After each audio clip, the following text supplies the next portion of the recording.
Oh,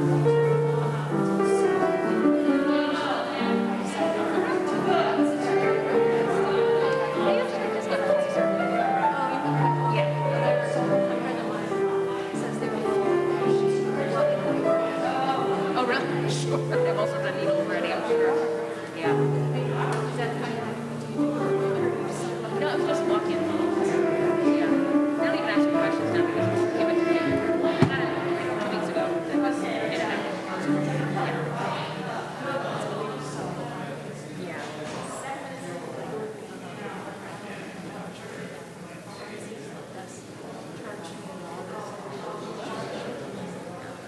I don't think Kaiser members only. I think anybody can do it. Because I don't think, I'm trying to think if they asked for Kaiser. Because I know that they were giving anybody the COVID vaccine, you didn't have to be a member to get that. But I'm trying to find it. Yeah. I'm trying to think if I had to give them that before. So I don't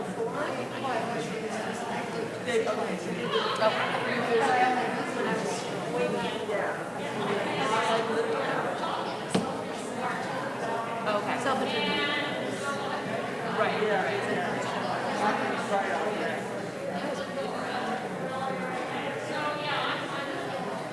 I'm thinking for my flu shot, I might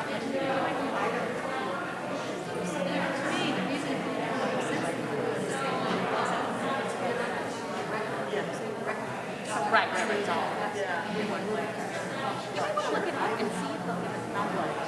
Because it was really easy and there was no way that this one thing it was done. So you might want to look there. Yeah. Yeah, especially since you're very easy. Right. Rigmarole. Exactly.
Okay.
Probably not. Takes all kinds of people.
Good morning, and welcome to Neighborhood Unitarian Universalist Church here in Pasadena, California.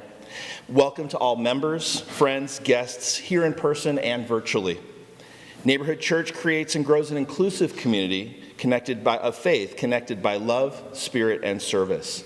My name is James Coombs, and I am honored to serve as a member of your Board of Trustees. Today's service is led by our interim minister, Reverend Dr. Teresa Cooley, who is joined by our music director, Dr. Zenaida Robles, and our talented staff musicians and choir. Thank you for joining us as we continue to prioritize connection over perfection in this hybrid service, which is streamed on YouTube and which we are recording for future viewing. Seating is available in the back for those who want to be sure not to appear in the recording. We will continuously learn to adapt and create joyful opportunities to be together while keeping our community safe. There are many ways to connect with our church community throughout the week, both in person and virtually. Whether you're new or ready to find new ways to engage, please visit our website and social media to learn more. And we have two specific announcements this morning on how to connect with this community. Chalice circles are an opportunity to engage in small groups within this congregation. These circles are a cornerstone to our small group ministry and fellowship and allows members to dig deeper into a range of topics and develop long-lasting connections with other members. Sign-ups are taking place today after the service on the patio. On the social justice front, we're excited to announce that Esperanza is back, and we're planning to house a building trip to Tijuana for the last weekend in October. If you're interested in learning more about this meaningful and immersive weekend, look for Trace on the social justice table, at the social justice table after the service. He won't be on the table. Neighborhood Church upholds a covenant of right relations through which we commit to act so that the needs of the individual and the greater faith community can be in harmony. We covenant to honor one another, engage one another, and give to one another and our institution. Again, welcome to Neighborhood Church, whoever you are and wherever you are on your spiritual journey. Welcome to this inclusive faith community connected by love, spirit, and service.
Thank you. That woke us all up, right?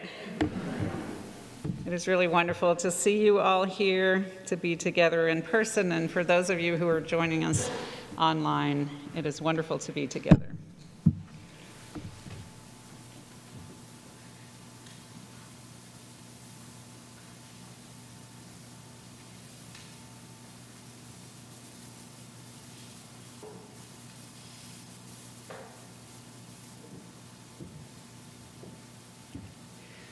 May this flame cast its light toward the coming days, reminding us that the future is not simply a place we are going, but a place we are creating. The path of new possibilities will not be found, but made. A new world is waiting to be built. May our time together light our way.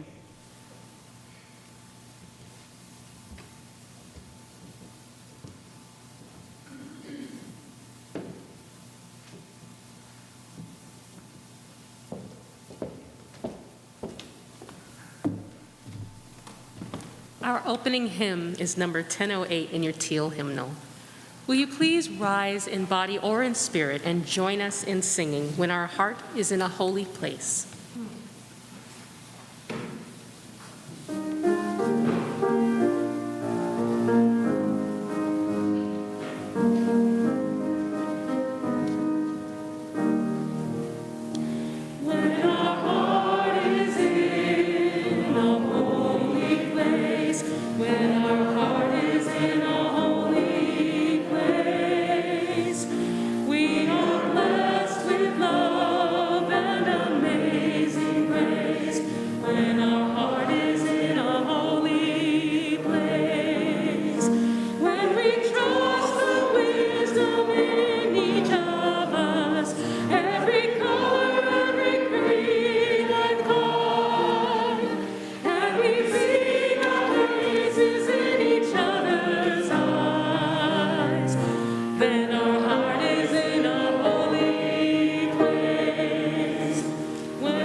So this month's Share the Plate will go to the AT Center, which is the first LGBTQ plus sobriety community place in the country.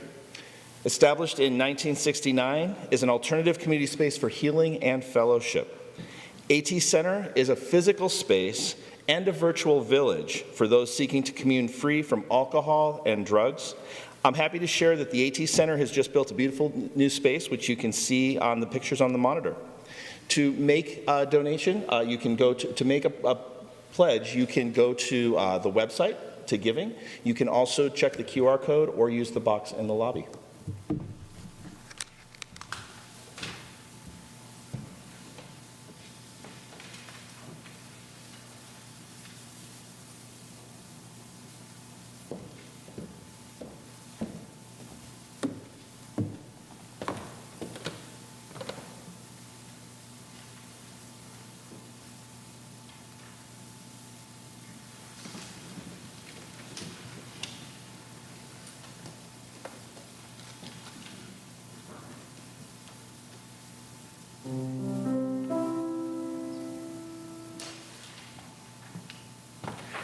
One correction. Today's anthem is not I Thank You God, but it is Come My Way by J. Guy Stalnaker.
Please join me in the spirit of prayer, of reflection,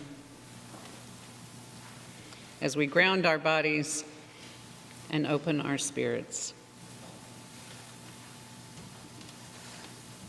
Your gifts, whatever you discover them to be, can be used to bless or curse the world. The mind's power, the strength of the hands, the reaches of the heart, the gift of speaking, listening, imagining, seeing, waiting. Any of these can serve to feed the hungry, to bind up wounds, to welcome the stranger, to praise what is sacred, to do the work of justice, or offer love.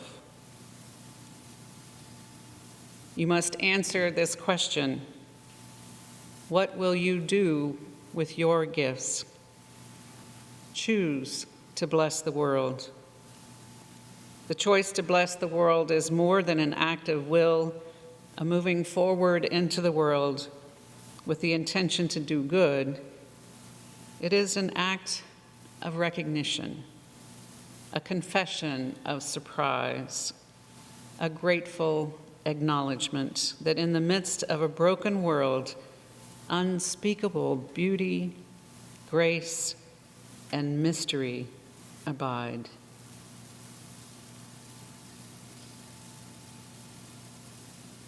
None of us alone can save the world. Together, that is another possibility waiting. At this time, we ask you to, into the silence, think of someone who is on your mind and heart, someone that you may be celebrating, somebody who may be suffering, somebody who perhaps you lost. As you hold these people in your minds and hearts, we welcome them into our community. If there are some of those stories you would like to share, you can write them in the book that's in the narthex, and then the pastoral care team can know what's happening within our community. So let's spend a moment in silence.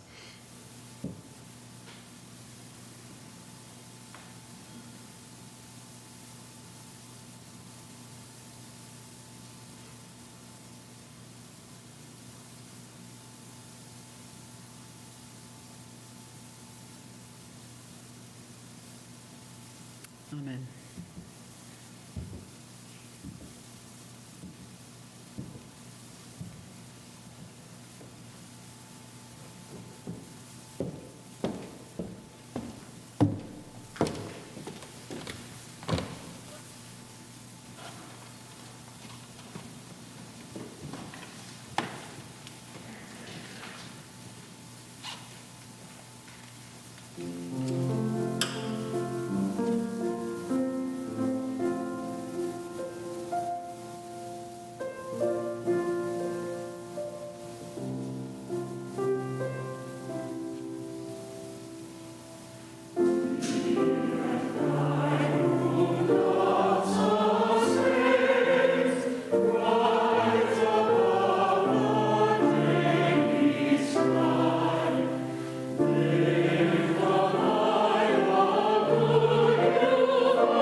It is so wonderful to have the choir back.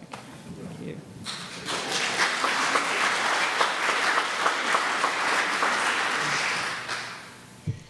Our reading is from my colleague David Rankin, unfortunately deceased, and he was reflecting on the expectations that are placed upon ministers. He says, as come-outers from other religions, the ex-Catholic expects more authority. The ex-Episcopalian expects more ritual. The ex-Jew expects more tradition. The ex-Lutheran expects more devotion. The ex-Baptist expects more zeal. The ex-Presbyterian expects more theology. The ex-Quaker expects more silence. The ex-Methodist expects more enthusiasm, and all the opposites of this as well. On a professional level, the executive expects that the minister be an efficient administrator. The professor expects a learned scholar. The social worker expects a good listener. The banker expects a wise economist. The salesperson expects a high-powered fundraiser. And on a personal level, there are those who expect their minister to be like their father or their mother, or those who expect a childhood minister, or those who expect a Jesus or Maimonides or Socrates or high priestess. There are those who expect the same qualities as in a predecessor, and there are those who will not tolerate any of the same qualities as a predecessor. So in order to meet all of these expectations, ministers should be firm, but not rigid, honest, but not rude, moral, but not stuffy, humble, but not servile, intelligent, but not bookish, humorous, but not frivolous, serious, but not depressing, friendly, but not superficial, clever, but not scheming, prophetic, but not critical of anyone. And the job description would look like this: researches the universe, inspires the dull, comforts the afflicted, afflicts the comfort, maintains the tradition, introduces the contemporary, reforms the society, raises the budget, arbitrates disputes, officiates at ceremonies, socializes with ease, and stays awake at every committee meeting.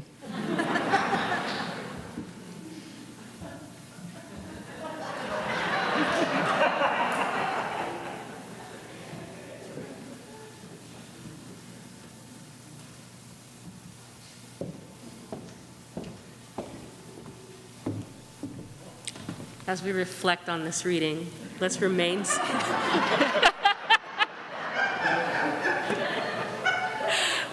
we can remain seated as we sing together our hymn in the teal hymnal. It's 1029. Love knocks and waits for us to hear.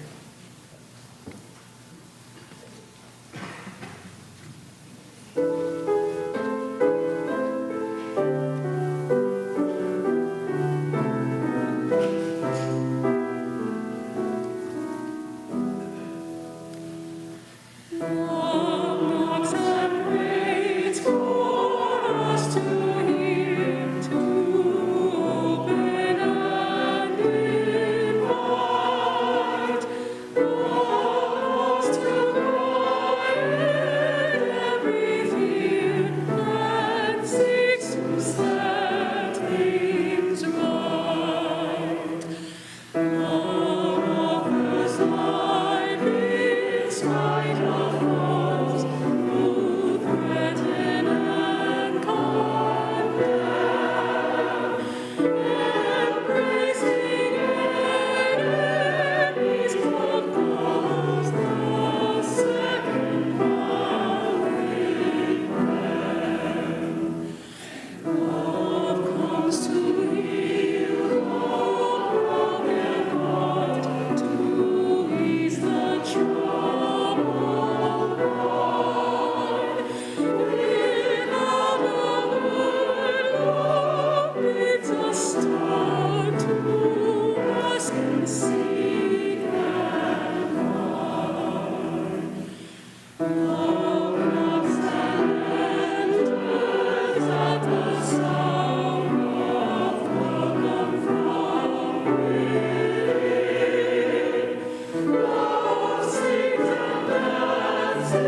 As someone who is mostly on the extroverted side of personalities, I don't usually have a lot of trouble talking with strangers, except when it comes to them asking me, "What do you do for a profession?" So just starting off with, "I'm a minister," either creates puzzlement for those who have no religious background, or brings to mind stereotypes of ministry. Those with a Catholic background inevitably ask, "Can you get married?" Those with Protestant or conservative backgrounds immediately start rehearsing our previous conversation to make sure they didn't swear. You can see that internal conversation happening. Liberal people start worrying about whether I will spout some kind of conservative dogma or proselytize. So very often I feel like I have to assure people that I can, in fact, get married, even if I don't want to. Or I start throwing swear words into the conversation just to assure them it's okay. Or I try to explain why Unitarian Universalism is different from other religions, and we all know how easy it is to describe Unitarian Universalism. So it's just easier to try to avoid all of this, or as my colleague Edward Frost used to say, I'd rather tell people that I manufacture rawhide dog shoes. Much simpler conversation. But it is a really important thing for us to explore what ministry is together. As you will be discerning for the next 2 years what kind of minister you would like to call. We're going to talk a lot in the next few months about the process of calling a minister, and that's important. But you also need to think about your own personal and collective expectations of what kind of minister would serve you best. It may sound rather obvious to say that not all ministers are alike, but in my experience, people tend to assume that any minister you call would be good at everything. Or perhaps the model of the previous minister is imprinted on your minds, for good or sometimes ill. I often say that I can tell when a congregation has really gone through a thorough interim process by what kind of minister they choose. If the minister is very much like the previous minister, or conversely, the polar opposite of the previous minister, it probably indicates that the congregation has made a reactive decision rather than a thorough decision. I have been a minister for over 30 years now. And yes, I began when I was 12 years old. I've divided that time between serving congregations and serving the denomination, and that has given me a lot of time and experience to reflect on what I've learned about ministry, both my own and that of my colleagues. And so I want to share a few of those reflections with you. The first is that ministry is really, really hard. I say that not to garner sympathy, but to help you understand why ministers sometimes struggle. We can laugh at David Rankin's description of ministry, but the harsh reality of so many competing expectations can take its toll.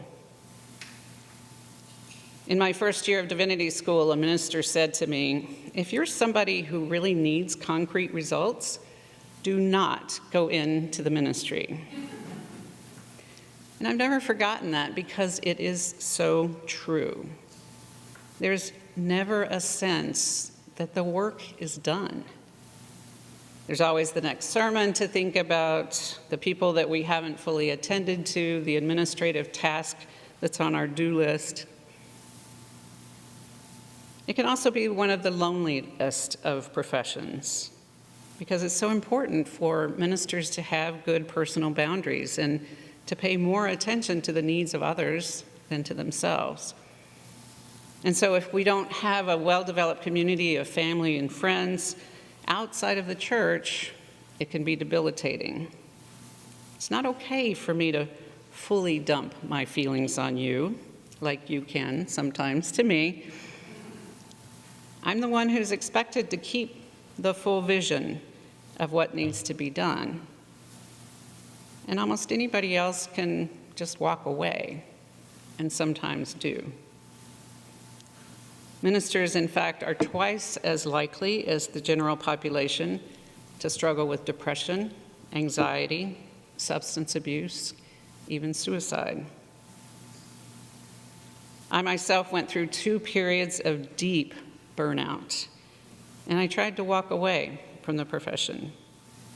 I know many talented colleagues who have walked away for good. But I kept feeling called back. Because why, you might ask, would anybody take on a profession like this?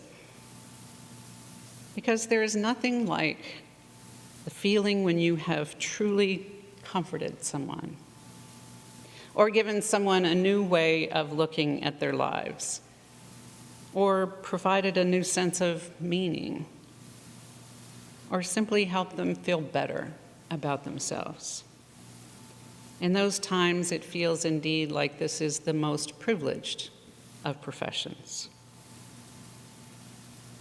I've also learned that burnout is real among lay leaders. Many people probably have little idea what lay leaders really have to go through, especially during times of high conflict.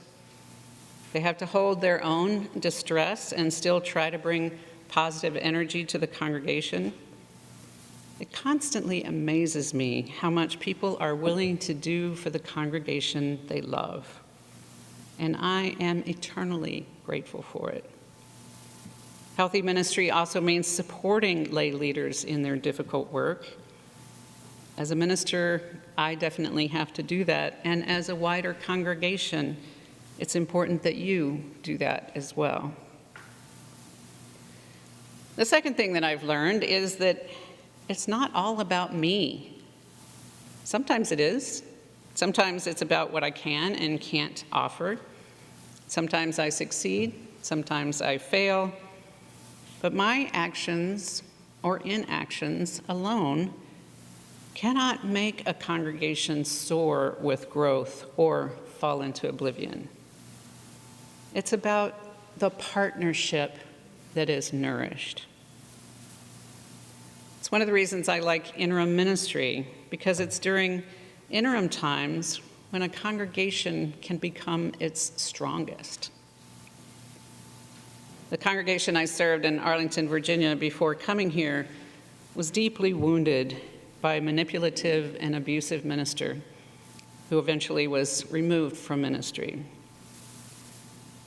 But in our 2 years together, they rallied behind the call, "We are the church," meaning that the church does not have to be defined by its minister. They began to recognize some of the ways in which they needed to be responsible for the church. And they decided to eliminate some crushing debt that had held the congregation down for years. And so they took the bold step of launching a capital campaign, something not often done during interim times, and raised $1.5 million before the pandemic interrupted their campaign. I have no doubt they will ultimately reach their goal. And ultimately, I've realized how liberating this realization is. It really is not all about me. I don't have to feel responsible for everything like I did early in my ministry. I am far more effective by empowering and encouraging lay leadership. The vision of the congregation comes from you. The mission is executed by you. I am not your puppet. I do have ideas of my own, but ultimately I am here to serve your vision, not mine. The third thing I've learned is that healthy congregations are not creatures of perfection. There's no perfect way to do things. There are no perfect ministers. There are no perfect lay people. What does make a healthy congregation is honesty. Many ministers are fearful of admitting mistakes or even failures because of the pressures that I've just been talking about. But not being open and honest about them can be far more damaging to a ministry than to simply acknowledge them. And the same is true of a congregation.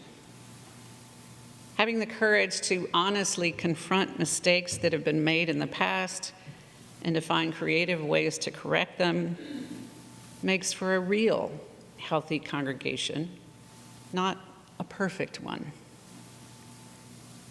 I often see congregations who are in the middle of a search process try to understate the challenges of the past. I recently had a conversation with a colleague who was in search, who was interviewed by a congregation that had just been through a terrible period of division and high levels of conflict. And so during the interview, he said, "So tell me about this past conflict that you've been having." And they literally said, "Conflict? What conflict?" We've worked through all those things. Needless to say, my colleague decided not to continue in that process with them. I've been really impressed by this congregation and your ability to name your challenges, both past and current. That makes you so much more of an engaging partner because we don't have to go through all that pretense. So it's in the context of these three realizations about ministry that I hope that you can engage with one another and with me during this interim time. There are a lot of burned out lay people among you who've been deeply hurt, either by a minister or by one another. We could never fully heal these hurts, but we can be open and compassionate listeners for one another. This is one of the reasons why I think it was such a good idea for you to extend your interim process. The separations we had to endure because of the pandemic have meant that much of this healing still needs time and attention. And while you certainly need to process how past ministers have helped or disappointed you, I hope you'll put just as much attention on the question of how you, collectively and individually, can contribute to making this a thriving congregation. How can you really own this congregation regardless of who the minister is?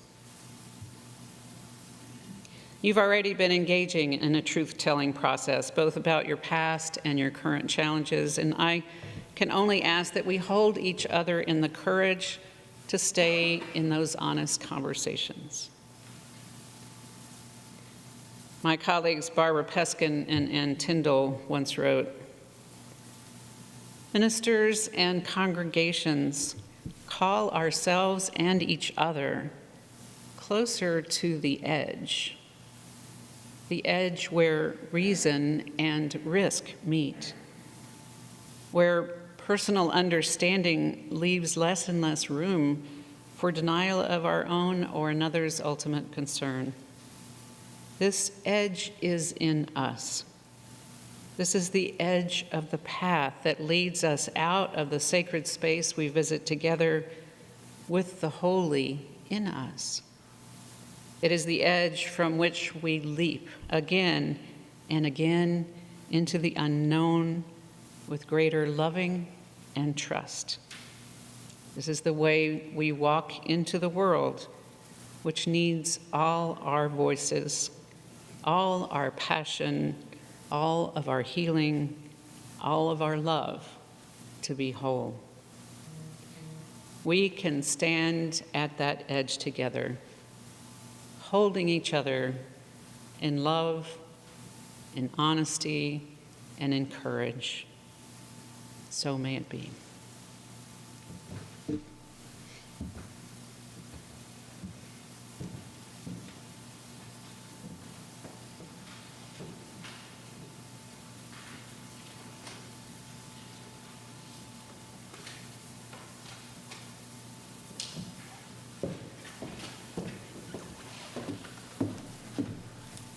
Our closing hymn is number 124 in the gray hymnal. With great attention to the words, let's rise together in body or in spirit and join together in singing, Be That Guide. Excuse me. Wake now my senses, right? Let's not sing Be That Guide. We already did that. 298.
Please be seated.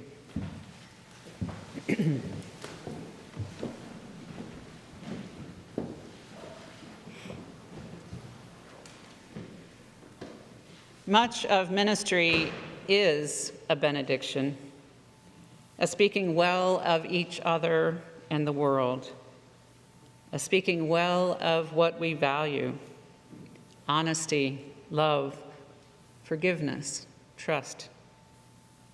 A speaking well of our efforts, a speaking well of our dreams. This is how we celebrate life, through speaking well of it, living the benediction, and becoming as a word well spoken. Amen.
I look forward to greeting you outside. I am happy to receive hugs, but if you don't want to, that's completely your choice.